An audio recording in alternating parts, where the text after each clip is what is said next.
In a recently resurfaced interview, Rihanna discusses her relationship with Chris Brown following his infamous assault in 2009. Welcome viewers to my channel. Please subscribe, like my video and turn on notifications so you don't miss our next update. Rihanna has resurfaced in an old interview about her relationship with Chris Brown.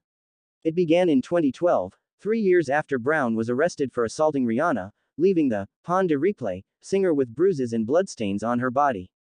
Opening up to Oprah Winfrey, Rihanna uncovered that she'd excused Brown despite everything had love for him.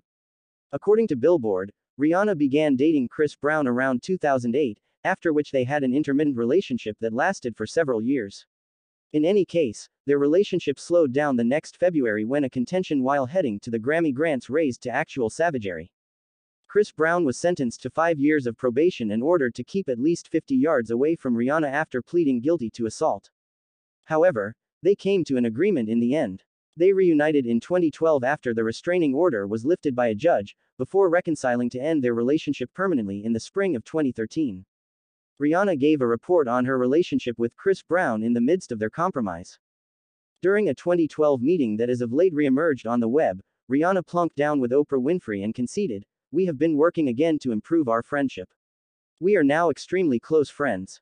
We have re-established trust because we love each other and probably will always do so.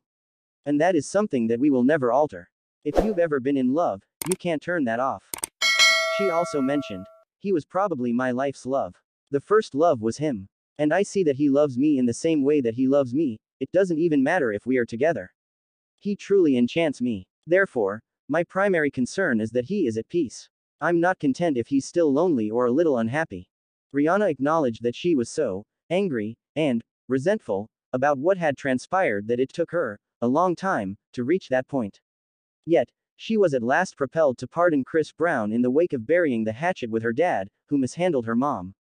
"My relationship with my father was restored. I couldn't separate him as a husband from as a father because I was so angry with him and about a lot of things from my childhood. I believed that he was also a bad father if he was a bad husband. I was a child and saw a lot. Yes, he was violent. One day, I thought, why can't I get to a place where I can let someone in? He was. I can't love, why? I was curious as to why. I would ask myself, what is my idea of what should happen? I wasn't having a relationship with my dad any longer, so I couldn't associate with a man beyond a specific point." Rihanna during her interview with Oprah Winfrey, once she was able to reconcile with her father, things began to make sense. Rihanna went on to say, "I thought I hated Chris and I realized it was love that was tarnished. It seemed to be disdain since it was terrible, irate, it was aroused, it was polluted. Also, I realized that I had to forgive him because I still cared about him. And I began to live again as soon as I let go of that." The meeting reemerged on September 2 when it was republished on Oprah's digital broadcast Super Soul Discussions. Where Chris Brown and Rihanna stand now. In 2015, Rihanna retracted her remarks, stating to Vanity Fair that she had felt the need to safeguard Brown. She went on to say that they were not friends, but that they were also not enemies. Rihanna continued her relationship with billionaire Hassan Jameel, but they split up in January after a nearly 3-year relationship, and Brown began an on and off relationship with model Amika Harris, the mother of his young son, Iko.